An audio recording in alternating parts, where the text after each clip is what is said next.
जी बिस्मिल्लाहिर्रहमानिर्रहीम। सारे दोस्तों ਨੂੰ ਜ਼ਿਮੀਂਦਾਰਾਂ ਨੂੰ ਭਾਈਆਂ ਨੂੰ अस्सलाम वालेकुम जी।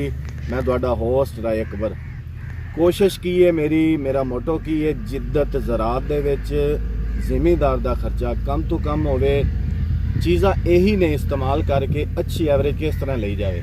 मैं अपने भाई ਦੇ ਕੋਲ ਅੱਜ ਆਇਆ, ਅਨਵਾਰ ਸਾਹਿਬ ਯੰਗਪੁਰ ਦੇ ਫਾਰਮਰ ਨੇ। ਇਹਨਾਂ ਨੇ ਬੜੀ ਮਿਹਰਬਾਨੀ ਸ਼ਫਕਤ ਫਰਮਾਈ, ਸਾਡੇ ਉਸਤਾਦ ਵੀ ਨੇ ਕਿ ਸਾਨੂੰ ਟਾਈਮ ਦਿੱਤਾ।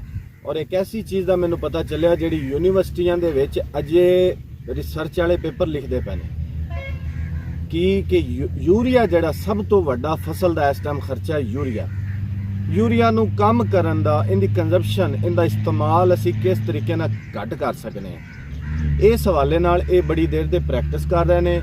मैं इन्हां नू पहले भी एक दावत दी कि मैनू थोड़ा टाइम दो, इन्होंने कहा नहीं ਜਦੋਂ ਪ੍ਰੈਕਟੀਕਲ ਫੀਲਡ ਹੋਏਗੀ ਕੋਲ ਉਸ ਵਕਤ ਮੈਂ ਤੁਹਾਨੂੰ ਬੁਲਾਉਣਾ।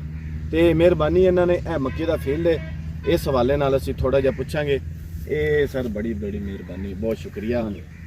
ਇਹ ਮੱਕੀ ਨੂੰ ਇਸ ਵਕਤ ਤੁਸੀਂ ਯੂਰੀਆ ਕਿੰਨੀ ਲਾ ਚੁੱਕੇ ਹੋ? ਇਹਨੂੰ ਤਕਰੀਬਨ ਇਹ 15 ਕਿਲੋ ਤੋਂ ਘੱਟ ਹੀ 20 ਏਕੜ ਦੇ ਹਿਸਾਬ ਨਾਲ ਅੱਛਾ ਇਹ ਲੱਗੀ ਹੈ, ਲੇਕਿਨ ਲੱਗੀ ਹੈ ਸਲਫਰ ਕੋਟਡ।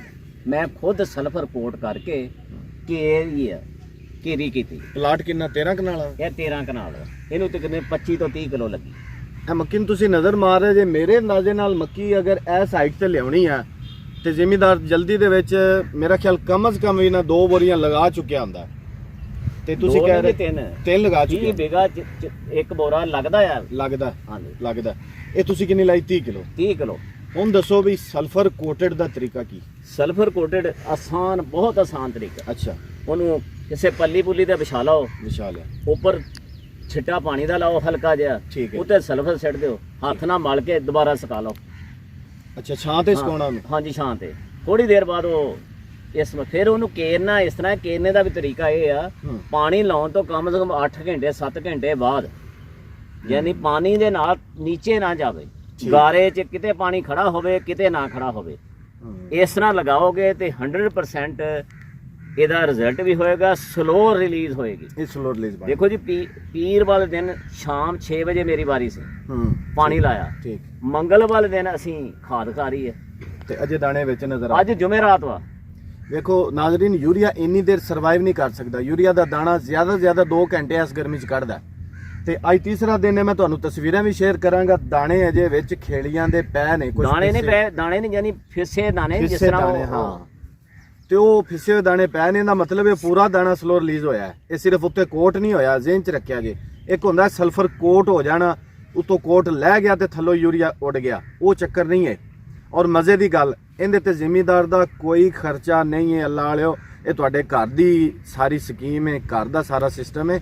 ਅਜੇ ਯੂਨੀਵਰਸਿਟੀਆਂ ਸਲੋ ਰਿਲੀਜ਼ ਤੇ ਰਿਸਰਚ ਪੇਪਰ ਲਿਖਣ ਵਾਸਤੇ ਸੋਚਦੀਆਂ ਪਈਆਂ ਨੇ। ਇਹ ਚੀਜ਼ ਜ਼ਿਮੀਂਦਾਰ ਆਪ ਕਰ ਸਕਦਾ ਹੈ। ਅਨਵਾਰ ਭਾਈ ਆਪਣੀ ਪ੍ਰੈਕਟਿਸ ਵਿੱਚ ਕਰ ਰਹੇ ਨੇ, ਤੁਹਾਨੂੰ ਪ੍ਰੈਕਟੀਕਲ ਡੈਮੋਨਸਟ੍ਰੇਸ਼ਨ। ਗੰਦਮ ਵੀ ਦੇਖ ਲਓ, ਗੰਦਮ ਤੁਸੀਂ ਦੇਖ ਲਓ, 10 ਏਕੜ ਦੇ ਹਿਸਾਬ ਨਾਲ 10 ਕਿਲੋ ਫੀ ਏਕੜ ਟੋਟਲ। ਹਾਂਜੀ, ਟੋਟਲ ਜੀ ਯੂਰੀਆ।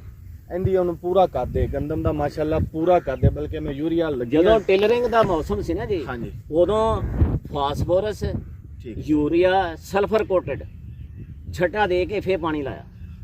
ਪਾਣੀ ਦੇ ਵਿੱਚ ਨਹੀਂ, ਪਾਣੀ ਦੇ ਵਿੱਚ ਤੇੜਾਂ ਦੇ ਵਿੱਚ ਜਿਹੜੀ ਥੱਲੇ ਚਲੇ ਜਾਂਦੀ ਨਾ, ਫਾਸਫੋਰਸ ਚਲੀ ਜਾਵੇ ਫਾਇਦਾ ਆ, ਲੇਕਿਨ ਯੂਰੀਆ ਜਿਹੜੀ ਹੈ ਨਾ ਉਹ ਜ਼ਾਇਆ ਹੋ ਜਾਂਦੀ ਹੈ। ਬਿਲਕੁਲ ਸਹੀ ਕਹਿ ਰਹੇ। ਤੇ ਇਹ ਜਿਹੜਾ ਨਾ ਜੀ ਯੂਰੀਆ ਦਾ ਅੰਧਾਧੁੰਦ ਇਸਤੇਮਾਲ, ਇੰਦੀ ਬਜਾਏ ਇਸ ਤਰ੍ਹਾਂ ਥੋੜਾ ਜਿਹਾ ਅਗਰ ਟੈਕਨੀਕ ਦੇ ਨਾਲ ਯੂਰੀਆ ਇਸਤੇਮਾਲ ਕਰੋ, ਤੁਹਾਡਾ ਯੂਰੀਆ ਦਾ ਬਹੁਤ ਬੜਾ ਖਰਚਾ ਹੈ। ਇੱਕ ਫਸਲ ਦੇ 15-20 ਹਜ਼ਾਰ ਦਾ ਯੂਰੀਆ ਹੈ, ਅਗਰ ਉਹ 5000 ਤੇ 6000 ਤੇ ਆ ਜਾਵੇ ਤੇ ਦੇਖੋ ਜ਼ਿਮੀਂਦਾਰ ਨੇ ਕਿੱਥੋਂ ਪੈਸੇ ਬਚਾਣੇ ਨੇ। ਐਵਰੇਜ ਯੀਲਡ ਵਧਾ ਕੇ ਜਾਂ ਖਰਚਾ ਘਟਾ ਕੇ। ਯੀਲਡ ਵਧਾਉਣ ਵਾਸਤੇ ਤੁਸੀਂ ਕਿੰਨੀਆਂ ਚੀਜ਼ਾਂ ਇਜ਼ਾਫੇ ਲਾਉਂਦੇ ਜੇ, ਲੇਕਿਨ ਖਰਚਾ ਘਟਾਉਣ ਵਾਲੇ ਤੋਂ ਜੋ ਘਾਟੇ। ਇਹ ਖਰਚਾ ਘਟਾਉਣ ਦਾ ਤਰੀਕਾ ਹੈ ਔਰ ਆਰਗੈਨਿਕ ਤਰੀਕਾ, ਇਹਦੇ ਖਰਚਾ ਕੁਝ ਵੀ ਨਹੀਂ ਹੈਗਾ। ਔਰ ਇਹ ਬਿਹਤਰੀਨ ਜ਼ਬਰਦਸਤ ਹੈ ਮਾਸ਼ਾਅੱਲਾ। ਅਨਵਰ ਭਾਈ ਬੜੀ ਬਹੁਤ ਸ਼ੁਕਰੀਆ, ਮੈਂ ਬੜਾ ਸ਼ੁਕਰਗੁਜ਼ਾਰ ਹਾਂ ਜੀ ਤੁਹਾਡਾ। ਤੇ ਸਾਰੇ ਜ਼ਿਮੀਂਦਾਰ ਭਾਈਆਂ ਨੂੰ ਇਹ ਚੀਜ਼ਾਂ ਕਰੋ। ਵਕਤ ਬਦਲ ਰਿਹਾ, ਸਾਡੇ ਵਕਤ ਦੀ ਜ਼ਰੂਰਤ ਹੈ, ਅਗਲੀਆਂ ਨਸਲਾਂ ਦੀ ਜ਼ਰੂਰਤ ਹੈ। ਸਾਨੂੰ ਆਰਗੈਨਿਕਲ ਜਾਣਾ ਪੈਣਾ, ਆਹਿਸਤਾ ਜਾਣਾ ਪੈਣਾ। ਸਾਡੀਆਂ ਜ਼ਮੀਨਾਂ ਕੈਮੀਕਲ ਤੇ ਲੱਗੀਆਂ ਨੇ, ਅਸੀਂ ਮੁਕੰਮਲ ਸਵਿਚ ਫੌਰੀ ਨਹੀਂ ਕਰ ਸਕਦੇ, ਨੁਕਸਾਨ ਹੁੰਦਾ ਹੈ। ਫਿਰ ਜ਼ਿਮੀਂਦਾਰ ਨਤੀਜਾ ਕੱਢ ਲੈਂਦੇ ਨੇ ਜੀ ਆਰਗੈਨਿਕ ਫਜ਼ੂਲ ਹੋ ਗਿਆ। ਇਹ ਆਰਗੈਨਿਕ ਨਹੀਂ ਹੈ, ਇਹ ਯਾਨੀ ਕਿ ਆਹਿਸਤਾ ਤੁਹਾਡਾ ਆਪਟੀਮਾਈਜ਼ ਯੂਜ਼ ਹੈ।